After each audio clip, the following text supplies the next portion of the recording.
Hello guys, welcome to market analysis video. ഇന്നത്തെ market നോക്കുകയാണെങ്കിൽ market ഒരു ഗ്യാപ്പ് അപ്പിൽ ഓപ്പൺ ചെയ്തിട്ട് ഫസ്റ്റ് ഒരു സെല്ലിംഗ് സൈഡ് ഒരു സ്പേക്ക് ഉണ്ടാക്കിയിട്ട് ഉടനെ തന്നെ ബയേഴ്സ് അത് റിവേഴ്സ് ചെയ്തു. പിന്നെ ഒരു ലോങ് കൺസോളിഡേഷൻ ആയിരുന്നു. മാർക്കറ്റ് ക്ലോസ് ആവുന്നതിന് ഹാഫ് ആൻ അവർ മുന്നേ സെയിം പാറ്റേൺ ഓപ്പണിംഗ് എങ്ങനെയാണോ ഒരു സെല്ലിംഗ് സൈഡ് സ്പേക്ക് ഉണ്ടായി ഉടനെ തന്നെ ബയേഴ്സ് റിവേഴ്സ് ആക്കി അതേപോലെ തന്നെ മാർക്കറ്റ് ക്ലോസ് ചെയ്തു. സോ രണ്ട് ഓപ്പണിങ്ങിലും ക്ലോസിങ്ങിലും മാത്രം ഒരു സ്പേക്ക് ഉണ്ടാക്കിയിട്ട് അതിനിടയിൽ ഒരു ലോങ് കൺസോളിഡേഷൻ നടത്തിയിട്ടാണ് മാർക്കറ്റ് ഇന്ന് ക്ലോസ് ചെയ്തിട്ടുള്ളത്. സോ ഇന്നത്തെ മാർക്കറ്റ് നമുക്ക് കാണുമ്പോൾ തന്നെ അറിയാം, ഇന്നത്തെ ഒരു ട്രേഡബിൾ മാർക്കറ്റ് അല്ല, ഇന്നത്തെ വളരെ ചോപ്പി മാർക്കറ്റാണ്. മറ്റൊരു കാരണം കൂടിയുണ്ട്. ഇന്ന് നിങ്ങൾ ബാങ്ക് നിഫ്റ്റിയുടെ ചാർട്ട് നോക്കുകയാണ്, ബാങ്ക് നിഫ്റ്റി നന്നായിട്ട് ഡൗൺ സൈഡിലേക്ക് ഇന്ന് മൂവ് ചെയ്തിട്ടുണ്ട്. നല്ലൊരു വീക്ക്നെസ് ഉണ്ടായിരുന്നു. പക്ഷേ നിഫ്റ്റി അപ്പ് സൈഡിലേക്കാണ് ചെറിയൊരു കൺസോളിഡേഷൻ നടത്തിയത്. സോ ഇതിൻ്റെ പ്രധാനപ്പെട്ട കാരണം റിലയൻസ് ആണ് നിഫ്റ്റിയെ മുകളിലേക്ക് കൊണ്ടുപോയെന്ന് പറയാം. കാരണം ബാക്കിയുള്ള ഏകദേശം എല്ലാ സ്റ്റോക്കുകളും വീക്കായിരുന്നു. പക്ഷേ റിലയൻസ് നല്ലൊരു സ്ട്രെങ്ത്തിൽ തന്നെ ഉണ്ടായതുകൊണ്ട് നിഫ്റ്റിയെ വീഴാതെ റിലയൻസ് മുമ്പോട്ട് കൊണ്ടുപോയി എന്ന് നമുക്ക് പറയാം. ഇനി നമ്മൾ മനസ്സിലാക്കേണ്ടത് എങ്ങനെയാണ് നമുക്ക് ചോപ്പി മാർക്കറ്റ് ഐഡൻറ്റിഫൈ ചെയ്യേണ്ടതെന്നാണ്. മാർക്കറ്റിൽ ഇങ്ങനെയുള്ള ഐഡൻറ്റിഫിക്കേഷൻ നടത്തിയാൽ നമുക്ക് ട്രേഡിന് അത് വളരെയധികം ഉപകരിക്കും.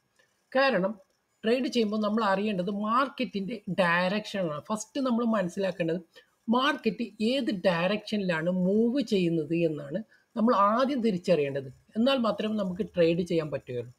സോ നമുക്ക് ചില ദിവസങ്ങളിൽ മാർക്കറ്റ് ഒരു ഡയറക്ഷനിൽ മൂവ് ചെയ്യാതെ ഇങ്ങനെയുള്ള ചോപ്പി മാർക്കറ്റ് ഉണ്ടാവും.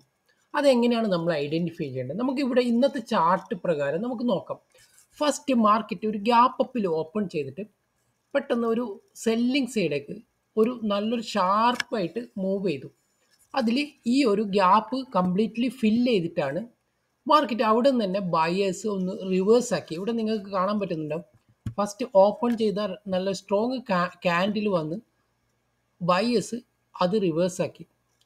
വീണ്ടും സെല്ലിങ് വന്നു, നല്ലൊരു സ്ട്രോങ് സെല്ലിങ് താഴോട്ട് വന്നിട്ട് മാർക്കറ്റ് ഇവിടെ എത്തുമ്പോൾ നോർമലി മാർക്കറ്റ് വീക്ക് ആണെങ്കിൽ മാർക്കറ്റ് ഇവിടെ നിന്ന് മൂവ് ചെയ്യേണ്ടതെന്ന് വെച്ചാൽ ഈ ഒരു സെല്ലിങ്ങിന് ശേഷം മാർക്കറ്റ് ഇവിടെ ഒരു കൺസോളിഡേഷൻ ഈ ഒരു ലോവർ ലെവലിലേക്ക് സ്ട്രെങ്ത് ഒന്നും ഇല്ലാതെ ബയേഴ്സും അല്ലെങ്കിൽ സെല്ലേഴ്സും വന്ന് ഇവിടെ ഒരു കൺസോളിഡേഷൻ നടത്തി പിന്നെയും ലോവർ സൈഡ് തന്നെ പോകുമ്പോഴാണ് നമ്മളത് ഒരു ഡൗൺ ട്രെൻഡിലുള്ള ഒരു ട്രേഡ് നമ്മൾ നോക്കുന്നത്. പക്ഷേ ഇവിടെ എന്താണ് സംഭവിച്ചത്? ഇവിടെ മാർക്കറ്റ് സ്ട്രെങ്തോടൊന്ന് താഴേക്ക് വന്നു, ഉടനെ ബയേഴ്സ് അത് റിവേഴ്സ് ആക്കി.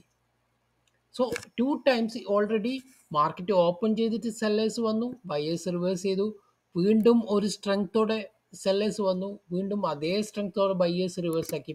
അതിനുശേഷം നിങ്ങൾക്ക് ഇവിടെ ചാർട്ടിൽ തന്നെ കാണാൻ പറ്റും, എല്ലാ സ്ട്രോങ് ക്യാൻഡിലും ഉടനെ തന്നെ അതിൻ്റെ അഗെയിൻസ്റ്റ് ആയിട്ട് മൂവ് ചെയ്യുന്നതാണ് നമുക്ക് കാണുന്നത്.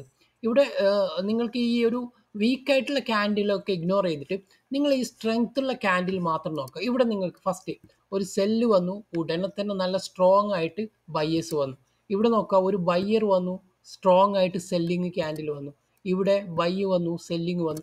ഇങ്ങനെ അവസാനം വരെ എല്ലാ സ്ട്രോങ് ക്യാൻഡിലിനെയും അതേ സ്ട്രെങ്തോടെ തന്നെ മാർക്കറ്റ് റിവേഴ്സ് ആക്കി പോകുമ്പോൾ നമുക്കത് ഒരു ചോപ്പി മാർക്കറ്റായിട്ട് ഐഡൻറ്റിഫൈ ചെയ്യാൻ പറ്റും. കാരണം മാർക്കറ്റിന് ഒരു ഡയറക്ഷനിൽ മൂവ് ചെയ്യാൻ പറ്റുന്നില്ല എന്നാണ് നമുക്ക് അതിൽ നിന്ന് മനസ്സിലാക്കേണ്ടത്. കാരണം ഓരോ സ്ട്രെങ്ത് ഉള്ള ക്യാൻഡിൽ വരുമ്പോഴും ഇമ്മീഡിയറ്റ്ലി അതിന് എഗെയിൻസ്റ്റ് ആയിട്ട് മൂവ് ചെയ്യുമ്പോൾ നമുക്ക് മനസ്സിലാക്കാൻ പറ്റും, അഗ്രസീവായിട്ടുള്ള സെല്ലിങ് നടക്കുമ്പോഴൊക്കെ അഗ്രസീവായിട്ട് തന്നെ ബൈയിങ്ങും നടക്കുന്നുണ്ട്. സോ ഇവിടെ ബയ്യറും സെല്ലേഴ്സും ഈക്വലി ഒരുപോലെ സ്ട്രെങ്തോടെയാണ് ഈ ഒരു ചെറിയൊരു റേഞ്ചിനുള്ളിൽ മാർക്കറ്റിൽ ട്രേഡ് നടത്തിക്കൊണ്ടിരിക്കുന്നത്. സോ നമുക്ക് ഇങ്ങനെയുള്ള മാർക്കറ്റ് കാണുമ്പോൾ തീർച്ചയായിട്ടും നമ്മൾ മനസ്സിലാക്കേണ്ടത് ഇന്നത്തെ ഒരു ചോപ്പി മാർക്കറ്റാണ്. നമ്മൾ ഇങ്ങനെ കുറച്ച് സമയം സാധാരണ ഇങ്ങനെ ചോപ്പി മാർക്കറ്റ് ആണെങ്കിലും ചിലപ്പം ഫസ്റ്റ് ഹാഫ് മാത്രമായിട്ട് ചോപ്പി ആയിരിക്കും, പിന്നെ ഒരു ഡയറക്ഷനിൽ മൂവ് ചെയ്യും. പക്ഷേ ഇന്നത്തെ മാർക്കറ്റ് നോക്കുകയാണെങ്കിൽ കംപ്ലീറ്റ്ലി തുടക്കം മുതൽ ലാസ്റ്റ് വരെയുള്ള ഒരേ ടൈപ്പ് ബിഹേവിയർ ആയിരുന്നു മാർക്കറ്റ് തന്നത്. അതുകൊണ്ട് തന്നെ ഇങ്ങനെയുള്ള മാർക്കറ്റ് കാണുമ്പോൾ നമ്മൾ തീർച്ചയായിട്ടും ഈ ഇങ്ങനെയുള്ള ട്രേഡ് എടുക്കാതെ മാറി നിൽക്കലാണ് ഏറ്റവും ബെസ്റ്റ്. അതുപോലെ തന്നെ ഇന്ന് നല്ലൊരു ഡൈവേർജൻസും നമുക്ക് നിഫ്റ്റിയിലും ബാങ്ക് നിഫ്റ്റിയിലും കാണാൻ പറ്റി. ബാങ്ക് നിഫ്റ്റി എക്സ്പയറി ഡേ ആയിരുന്നു. ബാങ്ക് നിഫ്റ്റി നല്ലൊരു വീക്ക്നെസ്സിൽ മൂവ് ചെയ്തിരുന്നു. പക്ഷെ നിഫ്റ്റിയിൽ വീക്ക്നെസ് കാണിക്കുന്നില്ല. സോ ഇങ്ങനെയുള്ള സമയങ്ങളിലാണ് നമ്മൾ ട്രേഡ് അവോയ്ഡ് ചെയ്യേണ്ടത്. ഇന്നത്തെ മാർക്കറ്റ് ഒരു ട്രേഡബിൾ മാർക്കറ്റ് അല്ല എന്ന് നമ്മൾ തിരിച്ചറിയേണ്ടത് ഇങ്ങനെയാണ്. സോ നമുക്ക് ഇന്നത്തെ മാർക്കറ്റ് മനസ്സിലാക്കുകയാണെങ്കിൽ ഇങ്ങനെ മനസ്സിലാക്കാം. ഇനി നാളത്തെ മാർക്കറ്റിൽ എന്തൊക്കെയാണ് നമ്മൾ എക്സ്പെക്റ്റ് ചെയ്യുന്നത്? പ്രധാനമായിട്ടും നാളെ നിഫ്റ്റിയിൽ എക്സ്പയറി ഡേ ആണ്. അത് പ്രത്യേകം ഓർക്കുക ട്രേഡ് ചെയ്യുന്നവർ. സോ കുറച്ച് ദിവസമായിട്ട് മാർക്കറ്റ് ഒരു റേഞ്ചായിട്ട് കൺസോളിഡേറ്റ് ചെയ്യുന്നതാണ്. നമ്മൾക്ക് പ്രധാനമായിട്ടും ഇലക്ഷൻ്റെ റിസൾട്ട് അടുക്കും തോറും മാർക്കറ്റ് ഈ ഒരു പാറ്റേണിൽ തന്നെയായിരിക്കും മൂവ് ചെയ്യുക എന്നുള്ളതാണ് നമ്മൾ മനസ്സിലാക്കുന്നത്. അതുകൊണ്ട് തന്നെ നമുക്ക് പ്രധാനമായിട്ടും നോക്കേണ്ടത് ഇന്ത്യ വിക്സ് ഇപ്പോഴും 21 മുകളിലാണ്. അത് നല്ലൊരു വാളറ്റൈൽ മാർക്കറ്റ് ഉണ്ടാക്കാൻ സാധ്യതയുണ്ട്. നിങ്ങൾക്ക് ലാസ്റ്റ് എക്സ്പയറി ഡേ മാർക്കറ്റിൽ നിങ്ങൾക്ക് ഓർമ്മയുണ്ടാവും നിഫ്റ്റിയുടെ മൂവ്മെൻറ്റ്. ലാസ്റ്റ് അവറിൽ നിഫ്റ്റി ഒരു അപ്സൈഡ് ഒരു കണ്ടിന്യൂസ് ആയിട്ട് മൂവ് ചെയ്തിട്ടാണ് ലാസ്റ്റിൻ്റെ എക്സ്പയറി ഡേ ക്ലോസ് ചെയ്തത്. സോ നമുക്ക് നാളെയും ഇങ്ങനെയുള്ള വാളറ്റൈൽ ആയിട്ടുള്ള വളരെ അൺഎക്സ്പെക്റ്റഡ് ആയിട്ടുള്ള മൂവ്മെൻ്റ് ഒക്കെ പ്രതീക്ഷിക്കാം. അതുകൊണ്ട് തന്നെ വളരെ സൂക്ഷിച്ച് മാത്രം ട്രേഡ് ചെയ്യുക.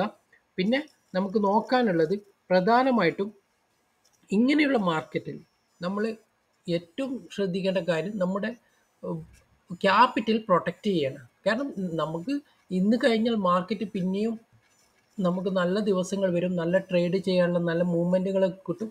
അതുകൊണ്ട് തന്നെ ഇത്തരം മാർക്കറ്റുകൾ നമുക്ക് ട്രേഡ് അവോയ്ഡ് ചെയ്യുക. ഇനി നമുക്ക് നാളത്തെ ലെവലിൽ നോക്കുകയാണെങ്കിൽ നാളെ പ്രധാനമായിട്ടും നമുക്ക് ഒരു റീട്രേസ്മെൻറ്റ് ട്രേഡ് നോക്കാം. കഴിഞ്ഞ കുറച്ച് ദിവസമായിട്ട് മാർക്കറ്റ് ഒരു കണ്ടിന്യൂസ് ആയിട്ടുള്ള ഒരു അപ്പ് മൂവ്മെൻറ്റ് തന്നെയാണ് തന്നത്. ഇതുവരെ ഒരു മേജർ റീട്രേസ്മെൻറ്റ് തന്നിട്ടില്ല. അതുകൊണ്ട് തന്നെ മാർക്കറ്റ് ഫസ്റ്റ് ബൈയിങ് സൈഡാണ് ഓപ്പൺ ചെയ്തിട്ട് മൂവ് ചെയ്യുന്നുള്ളതെങ്കിൽ നമുക്ക് ഒരു വീക്ക്നെസ്സിൽ വളരെ ശ്രദ്ധിച്ച് കൺഫർമേഷനോട് കൂടി മാത്രം ട്രേഡ് എടുക്കുക. മാർക്കറ്റ് ഒരു അപ് ട്രെൻഡിൽ പോവുകയാണ്, പിന്നെ ഇവിടുന്ന് ഒരു ലോവർ ലെവലിലേക്ക് ഇങ്ങനെ വീക്കായിട്ട് വരികയാണെങ്കിൽ നമുക്കൊരു സെല്ലിംഗ് സൈഡ് ട്രേഡ് നോക്കാം. അതാണ് ഫസ്റ്റ് ട്രേഡ്. ഇനി അതല്ല മാർക്കറ്റ് താഴോട്ട് പോയിട്ട് വീണ്ടും നല്ലൊരു സെല്ലിംഗ് ഒക്കെ നടത്തിയിട്ട് മാർക്കറ്റ് ഫുൾ റിവേഴ്സ് ആക്കിയിട്ട് പിന്നെ ഇവിടെ ഒരു ഹയർ ലെവലൊക്കെ ഒരു കൺസോൾട്ടേഷൻ നടത്തി പിന്നെ ഒരു അപ്സൈഡിലേക്ക് മൂവ് ചെയ്യുകയാണെങ്കിൽ ബൈയിങ് സൈഡ് നോക്കാം. സോ നാളത്തേക്കുള്ള ഈ 2 ട്രേഡ് ആണ്. പ്രത്യേകിച്ചും ട്രേഡ് ചെയ്യാതിരിക്കലാണ് ഏറ്റവും നല്ലത്. കാരണം നാളെ എക്സ്പയറി ഡേ ആണ് നിഫ്റ്റിയിൽ. വളരെയധികം വോളറ്റൈൽ ആയിട്ടുള്ള മാർക്കറ്റ് ആയിരിക്കും. അതുകൊണ്ട് തന്നെ മാക്സിമം ട്രേഡ് അവോയ്ഡ് ചെയ്യുക. നല്ല ഓപ്പർച്യൂണിറ്റീസ് കിട്ടിയാൽ മാത്രം ട്രേഡ് ഇറങ്ങുക. നമ്മളുടെ ഏറ്റവും ബെസ്റ്റ് എൻട്രിയിൽ മാത്രം നമ്മൾ ശ്രദ്ധിക്കുക. കാരണം മാർക്കറ്റിൻ്റെ കണ്ടീഷൻ അങ്ങനെയാണ്. ട്രേഡ് ചെയ്യാൻ നമുക്ക് ഇനി അവസരങ്ങൾ കിട്ടും. അതുകൊണ്ട് തന്നെ വളരെ ശ്രദ്ധിച്ച് മാത്രം ട്രേഡ് എടുക്കുക. സോ നിങ്ങൾ എൻ്റെ ചാനൽ നിങ്ങൾക്ക് ഇഷ്ടപ്പെടുകയാണെങ്കിൽ ദയവായി ചാനൽ സബ്സ്ക്രൈബ് ചെയ്യുക. നിങ്ങളുടെ അഭിപ്രായങ്ങൾ കമൻറ്റായി രേഖപ്പെടുത്താനും നിങ്ങൾക്ക് വീഡിയോ ഇഷ്ടപ്പെടുകയാണെങ്കിൽ ലൈക്ക് ചെയ്യാനും മറക്കരുത്. Thank you for watching.